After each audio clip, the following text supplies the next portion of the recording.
Hi, welcome to the Craftsman interview. I'm Jim Connell, and I'm here with Tynisha Gardner from Affirm Leadership Christian Academy in Waukegan. It's a great school. They're doing a lot of exciting things. It's a unique program that I wanted to share with everyone. And Tynisha, I'm just going to let you kind of tell that story. Sure. So first of all, just tell us about the Academy, how you're set up. Yeah. I'm fascinated and just excited that the girls are able to plug into college. Yes. So give us a breakdown on how that works. Yeah, absolutely. So we are an all-girls leadership academy. We are the only in its kind in the sense that we are a design and innovation academy where we are serving girls preschool through high school. And our focus areas are all those industries where girls, and especially girls of color, African American and Hispanic girls, are underrepresented. So our areas of focus are architecture and STEAM with an emphasis of business and government and the performing arts. We continue to add to our program intentionally, wanting to give that exposure to industries and things of that sort. We sit in the heart of Waukegan, Illinois, very intentionally, wanting to make sure that we are serving those populations of girls and women who face certain disparities when it comes to higher education attainment, career readiness, and personal development. We also are looking to help break those barriers that we as women face, and especially women of color. And so the Academy is uniquely designed in such a way that it is all about access. Right? Access to a college prep education, access to exposure when it comes to all things cultural and industry and all those things that shape us in society today. But the other piece of that access is our high school collegiate program, which we're so excited about. We are launching that this school year. And what's really neat about our high school collegiate program is that the scholars are with us at the Academy in Waukegan, 9th and 10th grade, where we are preparing them to get ready for college. Now, we're not just preparing them in a sense of offering high-level classes or taking field trips to university, but after sophomore year, we are actually putting them in college. And so we partner with Judson University in Elgin, Illinois for our high school collegiate program. And so going into their junior year, we begin to transport our scholars down to Judson and Elgin, where they actually then enroll into their prep program. And so they are completing their high school career while also obtaining their associate's degree. It's amazing. That is so cool. Thank you. That is so cool. Thank you. So the scholars are graduating high school with an associate's degree. That is correct. And then they're just junior year, senior year in college. They can transfer or continue at Judson. Absolutely, right? Absolutely. The program is designed, to either continue to be a feeder into Judson University or go on to wherever they may feel led to go, whether that's an HBCU, whether that's into the business world, because we understand that college may not be the track for everyone. We have amazing trades out there. We have other, different avenues, but Absolutely. They will certainly be ready and prepared. Wow, that's so cool. Thank you. How many scholars do you have in the school now? And then talk a little bit about the history of the school because you guys rebranded. We did. So we currently have 35 scholars, preschool through high school. We are very intentional about keeping our classroom small. And so actually the education programming side of it, it's really designed that way because we're able to offer one-to-one instruction for every scholar. Wow. And so every scholar in that classroom, we're able to meet them right at their level. We have probably over 50% of our academy where our scholars are performing in the 50th percentile or higher on a national platform. Okay. And so we're meeting that scholar where they are. We're meeting the scholar right at grade level, and we're meeting the scholar who may need a little bit of push. But because of the type of programming that we do and the intervention that we are able to give on a daily basis, which we're able to close the gaps and really identify the deficiencies earlier and actually progress them on at a faster pace. And so in that enrollment number, it's very strategic, very intentional. We don't deal with behavior. We don't deal with certain issues that a more of a larger classroom would face. Our educators can comfortably execute instruction as well as bring so much creativity and really differentiate the lesson in there. The Academy has a very unique and rich history in a sense of prior to me coming on, it was actually a co-ed academy.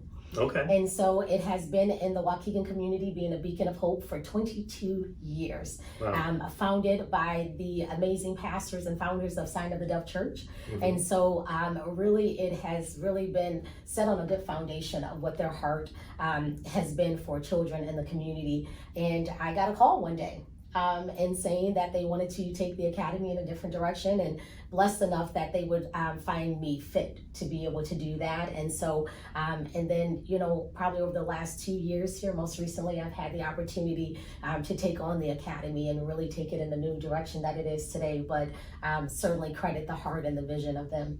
That's wonderful. And it was formerly known as Sheila Daniels Christian Academy. Yeah, and just let's give props to Miss Absolutely. Sheila Daniels, because Absolutely. you told me a little bit about her story. Yes. Tell us about Sheila. So I unfortunately didn't even have the opportunity to meet her, but from what her sister Yolanda has shared with me, we certainly carry her heart and her spirit in the academy even today, although we've gone through the rebranding. But Sheila was an amazing woman. Mm-hmm. She was a dedicated member of the Sign of the Dove Church, loved education, had a heart for education, worked in social work for education, and so really was able to give a lot of good insight for the founding of the academy. And then unfortunately Sheila passed away shortly after childbirth and was not able to see the launch of the academy, but certainly her heart and her spirit remains in it. Yeah, she sounds like a wonderful Yeah, woman. absolutely. And I love those stories of those people who are out there making a difference, and you are doing that now. Yes, thank you. And I'm not surprised that they knocked on your door in terms of bringing some leadership and vision to the school. So let's talk a little bit about the challenges that you have, or maybe a better word is the opportunities that you have. Talk to us a little bit about growth, if you would, and then talk to us a little bit about opportunities that are there now and how people might be able to get involved. If they were inspired to step in, what might they do? Yeah, great question. So our growth is really, it's driven by our scholars, it's driven by our communities, it's driven by the needs that we see, and it's also, driven by the purpose of it all. Really being strategic in our approach, which is why we transitioned to the all girls. I always say that girls and women are silent sufferers in so many ways, and so education really is that engine. It's that tool. It's that treasure, right? It's the metal that you can pass on to individuals that are facing things like that, and be able to bring that empowerment. Yeah. And I always say, education is the one thing that people can't take from you. Yeah. Amen. Yeah. Amen. It's the one thing that cannot be taken from it. And and we run our programming again in small cohorts, but that does not hinder us from still wanting to grow and expand our programming. And so we're certainly wanting to do just that. We want to be able to provide this opportunity of access to many individuals. What I am learning most recently in the last year here is that education is becoming a privilege to youth in urban communities, to youth in communities where the school systems are they are underserved, they're underrepresented, they're under-resourced, they're overcrowded. Well, it's becoming a privilege now. It's becoming a privilege to sit in a classroom, to really be able to be educated, to really be able to walk away with having learned something that day, for whatever the hindrance may be, right? Whether that is violence of some type, whether that is just the disruption in so many forms that are going on, but it's becoming a privilege in our communities. And so when I think about the academy and truly its purpose for expansion and growth, we don't want it to be a privilege. We as free citizens and Americans should be able to have access to education, is what so many individuals have fought for. And so for us to be in the year of 2022 and now find that to be, not as accessible. I have a scholar that is joining us this year, and I asked her, I said, can you tell me what it is that you want out of education? What are you looking for? And she said, I just want to be able to go to school and learn.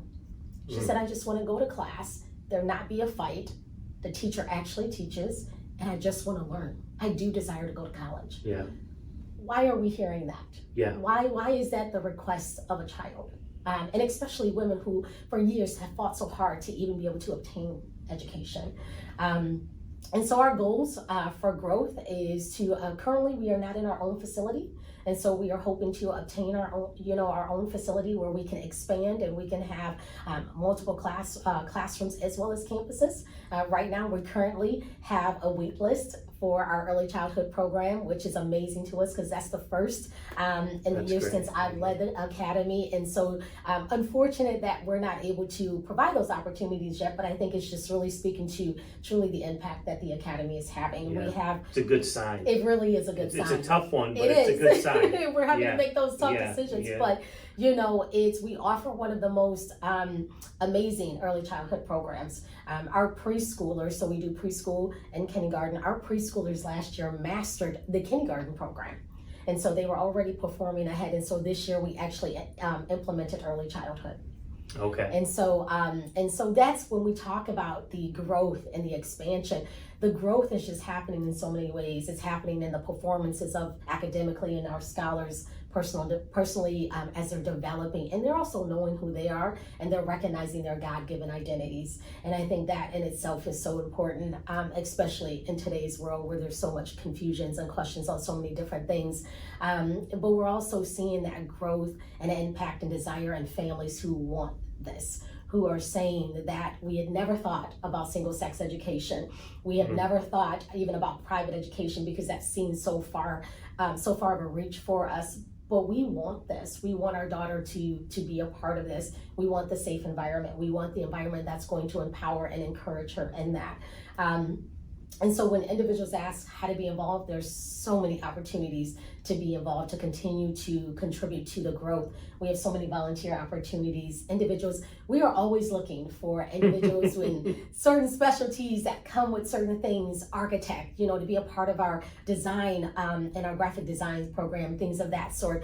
Community leaders and business owners that you can come in and you can teach a workshop, or you can expose our scholars again to something that they would not otherwise be exposed to because of whatever limitations on resources and availability and things like that.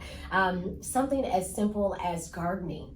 There's so much that comes from that. I'd love to have our scholars learn how to grow their own vegetables and their fruits and really begin to put those type of things in place for themselves and really understand that.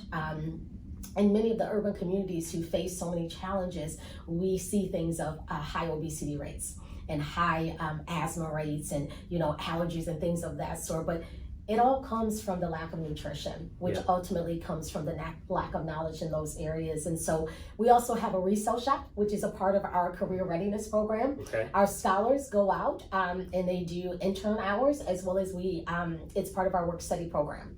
And so when they get of a certain age, they're able to actually go work at the resale shop, which is located in Highwood. And so they're able to earn compensation for that, as well as learn just your basic workforce development skills, right? Customer service, money handling, all of those things that we need in day-to-day life, right, to function on. And so we're always looking for volunteers that can look anywhere from a mom's group to a family to a church group to other organizations that just really want to come and help to give back. And so we also take the mission of the resale shop is to be able to offer high-end clothing at an affordable price. Okay. And so that piece of it is to whether it's local families, the families within our academy that can go in and purchase really nice, in excellent condition, very gently used items where they may need it for something, whether that is an occasion or a job interview or whatever that situation may be, but that they can come in and they're able to purchase those items. And so we're always definitely looking for clothing donation. Probably in the greatest need will always be the funding, right? When we say we want to provide the access, many families do not prepare for a private education. I know my husband and I did when we first got into it. Yeah. We didn't prepare for it but it was something that we knew we wanted, and so we had to begin to position ourselves forward. But even though we offer one of the most affordable tuitions, lower than what individuals are paying for daycare, for some it's still unattainable. Mm-hmm. And so being able to be a part of what we call our Sponsor a Scholar program, where the average cost for a scholar to attend the academy is $5,000. And so we help families by taking that and spreading it over 11 months to help make those monthly payments a little bit better. And so, things like that, being able to sponsor a scholar and give them that access and opportunity for the education. We are also looking to obtain our own facility and space.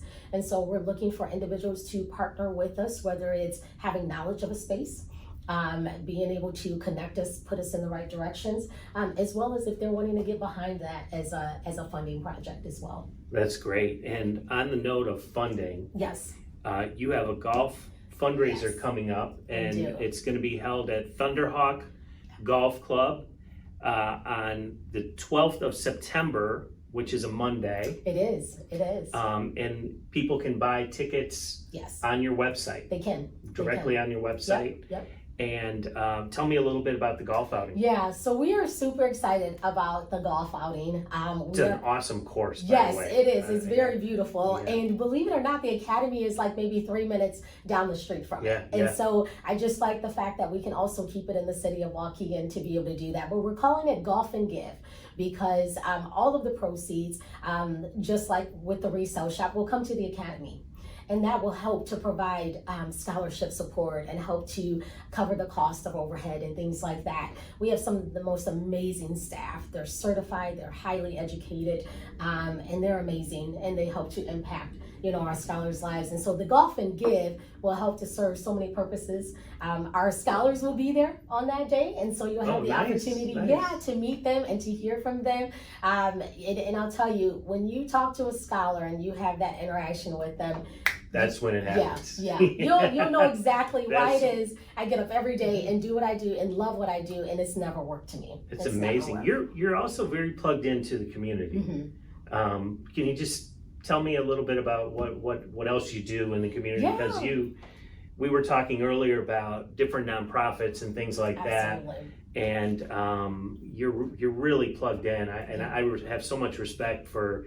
You have a very, very time-consuming, hard job. Mm-hmm. Obviously, you love it. Absolutely. But it's hard work. Yeah. But you're doing other things. Mm-hmm. So just tell us a little bit about, and what do you like to do for fun, by the way? So honestly, for fun, I am a big Golden Girls fan. I am a big Golden Girls fan. So aside from watching that literally every night religiously, I just love spending time with my family, and we just really love being with one another. We have 3 amazing kids. Our daughter, she's older and married and out of the house, but she stays connected. But we have boys who are heavily involved in sports, so that is where the majority of my husband's and my time is spent. But really being together with family, and we love meeting and connecting with people. Yeah. We love building relationships. We love being able to jump into projects and certain things and get behind causes that are already taking place to continue to help further the impact. And so I try my best to stay involved in our communities. I feel like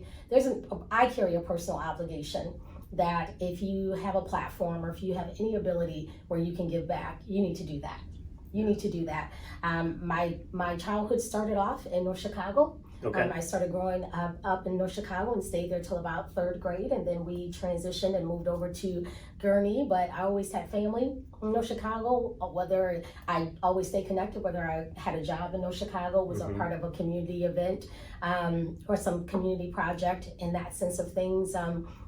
I served on the Zion-Benton Township High School Board for a while and really loved that. And I think that is probably really what helped to drive so much of my passion today for the Academy. Yeah. Being able to really see the ins and out of that, and also in a different sector versus the private sector as well. And so I'm also a part of the Gurnee Women's Business Association. And so where we connect with other women and help to provide that platform for them and their businesses, and we coach one another and help to come alongside of other women and their businesses, giving support, and we're always up for good girl time as well. So we can never go wrong with that. And also being a part of BNI, which is the Business Network International networking platform, which is absolutely amazing. We walk out every week empowered by one another and hearing all of the different success stories and awesomeness that's taking place with individuals who are doing what it is that you're doing. We're running businesses and we're trying to make impacts in whatever industries, that we are serving. And then you can find us helping out, whether it's a food drive, whether it's something that's taking place. We're very involved in our church. And so my husband and I, we lead a class for either new believers or individuals that have been in the church, but they really want to find their giftings and callings and things of that, or what they feel that the Lord has called them to do. And so we meet a lot of new people through there. That's and awesome. we really like that. So anything with people, we're there. Yeah, wow. That's great. I just love your energy and the Thank spirit and the heart for what you're doing with education and with the girls. So if you want to get involved, Affirm Leadership Christian Academy is in Waukegan. The golf fundraiser, you can buy your tickets online. Scoop them up. Thunderhawk Golf Club is a really beautiful, beautiful place right close by. Yeah. So it's September 12th on a Monday, starts at noon. Grab your tickets and support the scholars. And Tynisha, I'm sorry, tongue-tied here. Thank you so much for having me. Thank you. Coming and for telling your story. Absolutely. And we'll do our best to get the word out. Thank you. I appreciate and continue that. to get the word out about what you guys are doing. So God bless you. Thank you. Thanks so much for watching. Talk to you soon. Thank you.